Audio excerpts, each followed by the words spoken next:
Good evening, welcome to Mangard Rovers. My name's Sean. I'm joined as ever with Phil and Nathan, and we're going to bring you our predictions for game week 9 in the Premier League. Some interesting games. How you both doing? You both good? Yeah, we're fine, thank you. Really good. Excited I for am. this week's Good football? weekend. Good weekend. Arsenal, can they carry on their title charge, do you reckon, this week, Phil? Easy peasy, mate. Easy peasy. Season's over. Give us a trophy now. Right, well, this weekend it kicks off Friday night. We've got Leeds at home to West Ham. West Ham lost Monday night 2-0 to Brentford, and Leeds also lost at the weekend 2-0 to Burnley. Nathan, do you want to kick us off? Scores for Friday night? Yes, I will. I think this is a very interesting game for a Friday night kickoff, one that I think is going to be a decent game. I think what you've got is West Ham, who are bang out of form, and you've got Leeds unlucky not to get anything from Burnley. Um, I think, personally, the way it's going now, it wouldn't surprise me if Leeds did get the win or it was a draw. So I'm tending to go towards Leeds victory. So I'm going to go for a tight 1-0 Leeds win. 1-0 for Nathan. Phil, what about yourself? Why did you see that one going? Yeah, I think West Ham are. I was expecting to see more of a bounce with Nuno coming in. They still look like they're struggling. They look like they were second best to Brentford on Monday. Leeds played really well against Burnley, to be fair, and actually were probably the better team. So it wasn't really a fair reflection of the game, wasn't the 2-0. But they need to get better at finishing, at taking their chances. You know, they need to be putting it away and making advantage of their dominance. But I do think with home advantage, Ellen Road a bit of a fortress, a really noisy, raucous Friday night. I think I don't see West Ham going to Ellen Road and getting a result. I think Leeds will get a result. Um, let's say Leeds 2, West Ham 1. All right, okay. I'm going to sit on the fence for this one. I'm going to go one apiece. I was tempted, Sean. I was tempted to do a draw. Yeah, I think it'll be a close game. Poor West Ham, Leeds again. If Leeds, to your point, Phil can take the chances. They created a lot on Saturday, but again, failed to hit the back of the net. But yeah, one apiece for myself on this one. I think just based off last weekend's results, two poor performances, one apiece. Do would say though, Sean and Phil, on the back of this, I think if West Ham don't get a result again, it's going to be another sort of extra bit of pressure on Nuno. And again, we said in the previous show, we do think Nuno was the right man for West Ham. But like, whatever you're not getting the results, that pressure still carries on mounting, doesn't it? So it's a big game for Nuno. This It is a big game for Nuno. How many games does a manager get before he's under pressure these days? I mean, look at Ange 39 gone. days if you're at Yeah, Forest. yeah. So Don't get 19. 19. If they've played every single team once, you should get 19. you should. Minimum. Hmm. Minimum. Moving on to That's my Saturday, opinion. Phil, we've got Chelsea at home to Sunderland. Interesting one, this I think. Chelsea at home though. Well, it depends if we know which Chelsea's turning up again, doesn't it? They still have the potential to be here, there, and everywhere. Still no Cole Palmer back. It'll be interesting to see. I think He's out Caicedo for a comes. while though, isn't he, Phil Palmer? I Yeah, think is yeah, it he's 7 not or back 8 for the weeks. weekend. He's not back for the weekend. I think I think Caicedo got a knock last weekend. Fernandez with a knock from the week before. So it'll be interesting to see what side Chelsea have to play. But I just think probably again, if Chelsea have got ambitions of being taken seriously, being back as a Champions League club, being seen as one of the top clubs in the league with Liverpool, Arsenal, and Man City, then they need to be beating promoted teams at home, regardless of how well Sunderland starts being. I think Sunderland had a fantastic start. It's been brilliant to see how well they're doing. Long may it continue because I'm enjoying seeing Sunderland in the top half of the table, giving it a fair swing of the bat. But I just think if Chelsea are going to be taken seriously, they've got to put matches like this to bed. You've got to bury promoted teams when they come to your backyard. And I'd probably side with Chelsea to do that. To be fair, so I'm going to say Chelsea 3, Sunderland 1. Nathan. Yeah, I'm with Phil. I think if you're Chelsea, you've got to look at teams like Sunderland and beat them at home, regardless of how well Sunderland have done. I think Sunderland will be looking at this game going, if we get anything other than a loss, it's a bonus.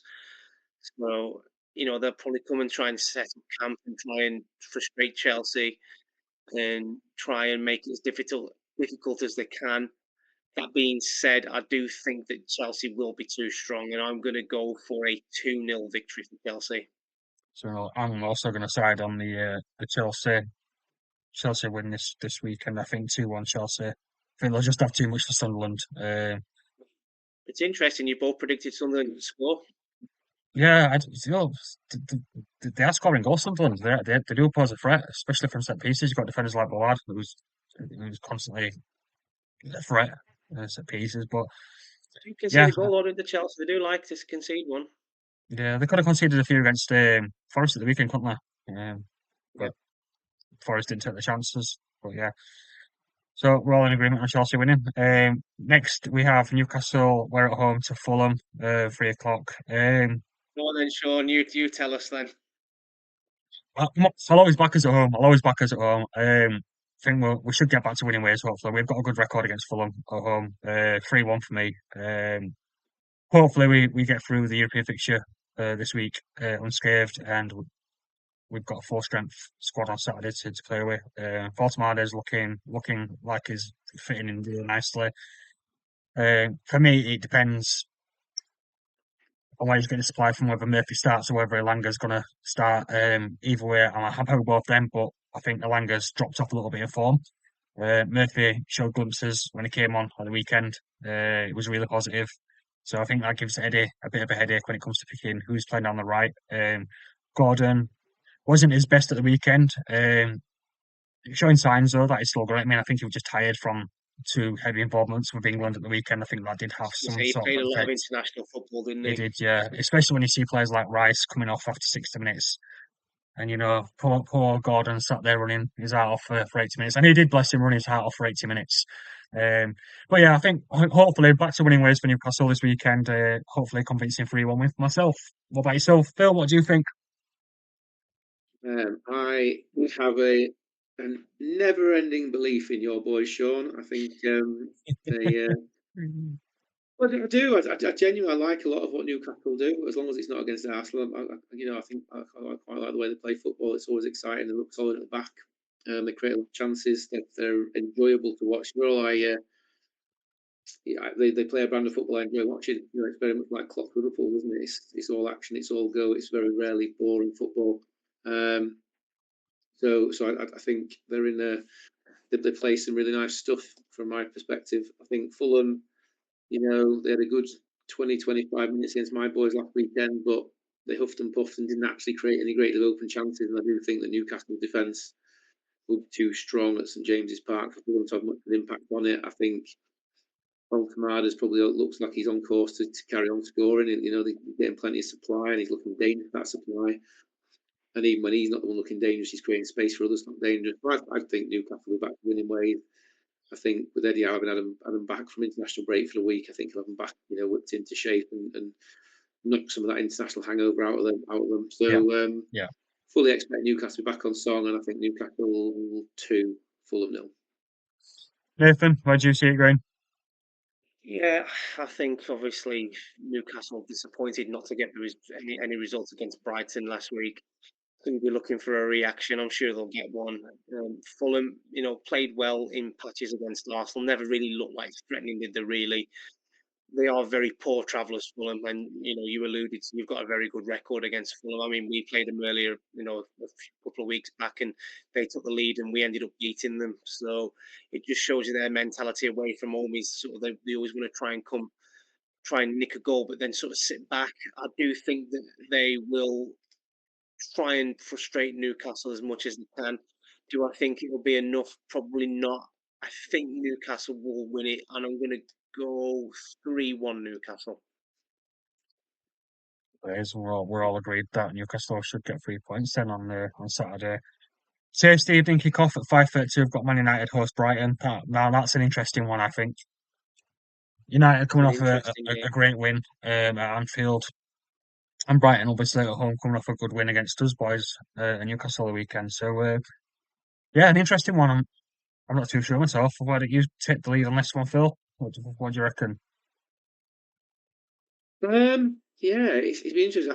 I think we touched on before. I think Man United play better against the big teams where they're not expected to come out and attack. I think at Old Trafford the crowd will expect them to go and attack a team like Brighton. Whether that's right or wrong, I think that's what the expectation the fans will have. I think at times, sometimes the atmosphere gets the better of Man United at Old Trafford, which is why they struggle there. Sometimes they get carried away. Brighton, we've said a few number of times on the channel, they've created chances in every single match they've played in this season. And literally whether they've won or lost has come down to them not taking the chances. I think when you look at their XG and chances created, it's pretty much flatlined across the season. Like they've created just as many chances in the games they've lost as in the games they've won. And literally it's just come down to whether they've taken them or not. So I do think Man United will surrender chances. I do think that Brighton will do the same. So I'm going to say Manchester United 2, Brighton 2. Nathan? You absolutely nicked my prediction. Sorry. I think, yeah, so Man United, obviously, the back offering a really big win against the rivals, against Liverpool, the rivalry between them over the years. So it's a good win. They've got to try and build on it, haven't they? Although, to Phil's point, that, they sort of set the game up against the bigger teams, what they're going to be like against the Brighton sort of mid-table. This is their sort of game where you look at maybe Man United should be winning, but then let's not discount Brighton because I think Brighton still are a very good team. They had a really good result against Newcastle. I am going to predict a draw, but I'm not going to go 2-2 now. I'm going to go for 1-1. 1-1. I'm gonna drop a bomb then. I'm gonna go Brighton 2, Man United 1. I think Man United back to earth with a bang. There's every possibility of that. To be fair, I think it's a difficult one to call. But I would say from our previous, I think it's tantamount to where they both are. I think two upper mid-table teams competing for me. I think they both think they can beat each other in this one, and they both absolutely can. To be fair, Brighton humbled us at the weekend at home. Coming back to Old Trafford. Wouldn't surprise me. Well, he did. He produced 2 goals against Newcastle last week, and would it surprise if he pops up with a goal against his former club? No. Absolutely. Interesting one.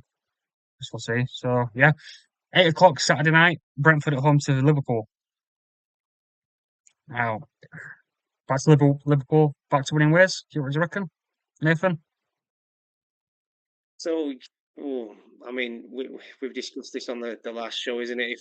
If Liverpool don't get a result here, that's another game that the inconsistencies that Liverpool are showing at the minute. Brentford just come off a really important win against West Ham. They're going to look at this sort of form of Liverpool. Is not that Liverpool have got a much better squad, but they're going to think they could get a result because of the sort of the inconsistencies that Liverpool have been showing.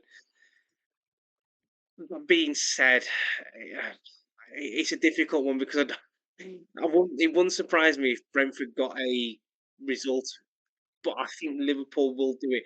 I don't think it's going to be pretty. I think it's going to be tight. It's going to be nervy, but I'm going to go for Liverpool 1-0. Phil. Oh, I don't know.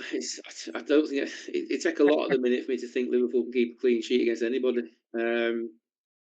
Although I think they've still, regardless of anything, they've still got a lot of good players. They've got a very good manager. They are the champions. They're champions for a reason. I think although they're going through a tough spot, I think they are resilient, and that will start to show. I think Brentford had an unbelievable start under the new manager. I think they had a really good result on Monday, and I think home advantage says a lot, but I just think Liverpool will be too strong. I think if you look at the match against Manchester United, they could have scored 5th. And I can't see him keeping a clean sheet. I'm going to say Brentford 1, Liverpool 3. Okay, so yeah, well, I'm going to go 2-1 to Liverpool on this one. I think they'll be too strong, but I do think, like you say, Phil, that the concede, there'll be a mistake or there'll be a set piece. I think Brentford will make it nervy for them. I think. Yeah, I don't think Liverpool will be overly comfortable. Tough, be a tough night for them, I think. But they've got to start picking points up again, haven't they? If they want to stay in this title race, they've got to start winning games. And Slot's got to target this and he's got to get 3 points. Otherwise, he's under pressure. Like a lot of the Premiership managers at the minute, you're only 1 or 2 games away from the sack at the minute. Not that I'm suggesting Slot's under pressure that he's going to get sacked for losing this, but you know what I mean. But yeah, Liverpool are too strong in the end, I think. Um, Sunday, Phil, Arsenal, home to Palace. Tricky one. Palace, not for us. Yeah, you know what? It's one of them where if this was last season, I'd probably agree with you, and I know Palace are on form, but I just think it's a very different Arsenal this season. I think we've talked a lot on the strength in depth, the options we've got, the different ways we can lock the defence. How, as I say, we've gone 2 games now without conceding a shot on target, and I know Mateta's on form. I just don't. I just don't think Palace will cause us that. I think they'll cause the problem in terms of slowing us down being able to score. I don't think they cause the problem in terms of not winning the game. Um, so for me, if Bournemouth can put 3 past them, then we're more than capable of putting goals past them. So I'm going to say Arsenal 2, Crystal Palace 0. Nathan.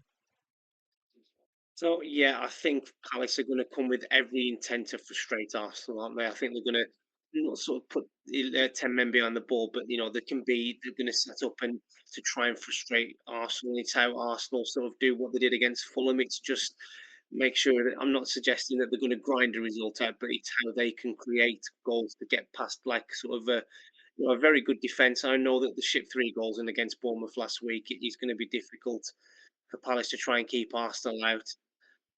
What I am going to be interested in seeing is obviously Mateta. Obviously, you know how big and strong he is, how he gets on against Gabriel and Saliba, just because he can put it about a bit. And Yeah. we know Arsenal are fantastic at defence at the minute, so that's a key battle that I'm looking forward to seeing. But that being said, I do think Arsenal will have a bit too much quality for Palace, and I'm going to go for 3-1. But I think it's the time that Arsenal can see the goal, unfortunately. But I think they win comfortably 3-1. Yeah, I'm following suit, but I'm going 2-1 to Arsenal. I think you'll be too strong, but I do think you'll finally concede a goal. And I think I think it'll be a bit closer than it'll be tight. I think it'll be tight, but I do think you'll be too strong for them in the end. Set pieces, Gabriel again contributing. You've got options on the bench, good options. Trossard, Eze looks really good every time he comes on the pitch for you boys. So yeah, I do think you'll see this one through, and I do think that steam train just keeps on going at the minute. Nathan, your boys host Man City, 2 o'clock. Tasty affair. Yes, it doesn't get any easier, does it, for the fixtures that we've got? So obviously we had a fantastic win away at Spurs last week.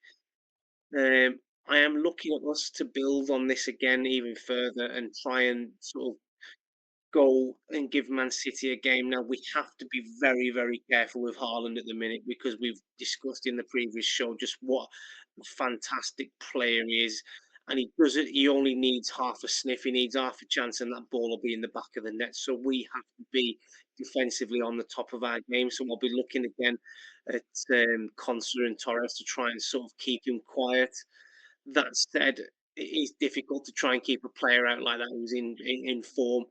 We do have a decent record against City at Villa Park. I think we've beaten them a couple of times. We definitely beat them last season, I think. So I don't know. It's one of them where last week where it wouldn't surprise me if we got a draw, but then something's telling me that I think we're going to get a result. So I'm going to go what we said against Spurs last week. I'm going to go for Villa to win 1-0, and that'd be good for Phil. So yeah, 1-0 for Villa. Phil, touch on that. So yeah, I hope Nathan's right. You're right. It would be a very good result for Arsenal if Man City can drop points against Villa, and I do think the Villa are playing much more like they were playing last season now. They've remembered who they are after 3 matches at the start of the season where they've been to forgotten who they were. That being said, I know it's Haaland against the world at the minute. I just think that Haaland is just a machine at the minute, and I don't know. I just think maybe Man City got enough with Haaland on the pitch to edge it. So I'm going to say that I hope I'm wrong, but I'm going to say Aston Villa 1, Manchester City 2. Close, close. I've put down a draw, two apiece. The old Desmond, two apiece. Yeah, I think there'll be a couple of late You're goals. right as well. Then. I hope I'm wrong. Yeah, I think if Villa keep improving the way they've been improving over the last couple of games, they look much better. They look good against Spurs, didn't they? They looked more like the team we saw last season, which on any day can turn up and beat anyone. And to Nathan's point, they do have a good record against here. At We're home. capable. We're more than capable of matching City. Like I say, it's just whether we can contain Haaland because he's the key denominator in this for me. And I think that the defense can be got at because I think that their defense is very frail, Man City. So it's how can we exploit that. But I'm I wouldn't be disappointed if we drew. If you offered me a draw, I probably would take it. But I think I'm something telling me we're going to win. Fingers We've crossed. then, yeah, we've then got Bournemouth at home against Forest. I'm going to go 2-0 Bournemouth. I think they'll Forest is obviously a bit of disarray going on there. It's going to take them a while to turn things around, especially now that Big Ange's been sacked, left the building. There's going to be a bit of a transition period for Forest. Bournemouth look really good, although they shouldn't have let a 2-0 lead slip last weekend. You can't do that in the Premier League. You regret results like that so much. So back to winning ways for Bournemouth. Probably Semenyo scoring both goals for me again. Is in my fantasy team, so let's hope I'm right there. But yeah, 2-0 for Bournemouth. Phil. Um, yeah, I think it's order against chaos, isn't it? Pretty much. Bournemouth really well structured, drilled, know exactly what they're doing. Players on board, managers experienced, and Nottingham Forest pretty much the opposite to everything I've just said. Chaotic, out of control. Don't know what system they'll be playing. We don't know who's going to be in charge. No idea what's going to be on the pitch. And I just think that at Bournemouth will have too much for Nottingham Forest. So I think it depends. I mean, if we're saying that Dyche is in charge, could be closer, but I think we'll go. Edge I bet it's Bournemouth 2, Forest 0. Nathan. Yeah, this is a tricky one for me, even though I think Forest have been absolutely sort of bang out of form. They're in the transition now of getting another manager in. We think that by the time that obviously we've done these predictions that Dyche will be the manager of Nottingham Forest. Um, Bournemouth incredibly frustratingly gave a 2-0 lead up and then obviously conceded again after they went 3-2 up. So, you're looking at sort of 2 points drop rather than a point gained against Palace. But I think Bournemouth are more than capable of getting a result. I think you're probably going to see a reaction from Forest. So I'm going to go 1-1. One apiece. One apiece. Last 2 o'clock kickoff on Sunday is Wolves. A really interesting game. This Wolves at home to Burnley. The big game. These It's a sort of games at six the pointer. minute have been. 6 pointer. I'm going to go one apiece. I'm going to throw it out there. I'm going to go one apiece. What about you, Phil? Um,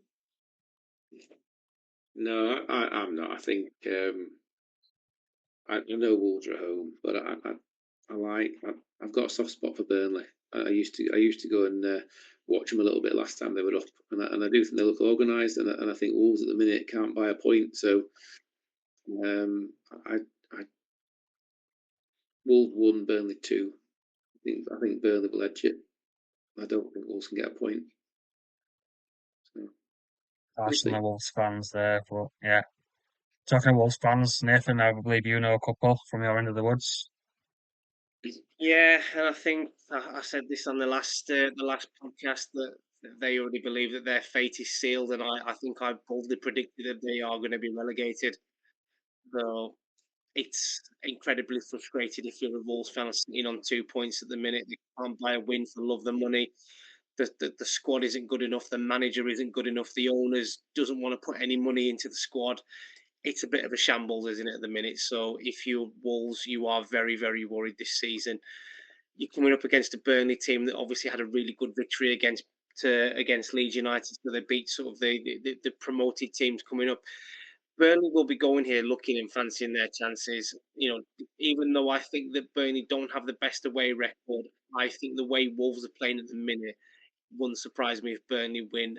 It wouldn't surprise me if it was a draw, but I am going to go for 1-0 Burnley. I know Burnley. Okay. Last game on Sunday is Everton and they host Spurs in the forfeit to kick off. Another tricky one. Another potentially close game here. Does Moyes take this, Phil? Um, yeah, I am torn with this because Tottenham keep letting me down in my when I try and put any Tottenham players in my fantasy football, they shoot themselves in the foot, and then I've been them all off, and then Spurs decide to perform. So, and then we've got the usual battle of the fact that nobody likes Tottenham, but everybody likes Thomas Frank. So uh, we're torn, but Grealish is back. He'll no doubt want to. He'll no doubt want to put an impressive performance in because he won't have been a fan of kicking his heels last weekend and watching his boys lose. Everton have looked good at the new stadium. Spurs on the road. Spurs on the road, aren't they? They can go to Etihad and win, and they can go to Spursy, aren't they? Just Spursy. I don't know, proper torn, but I'm going to say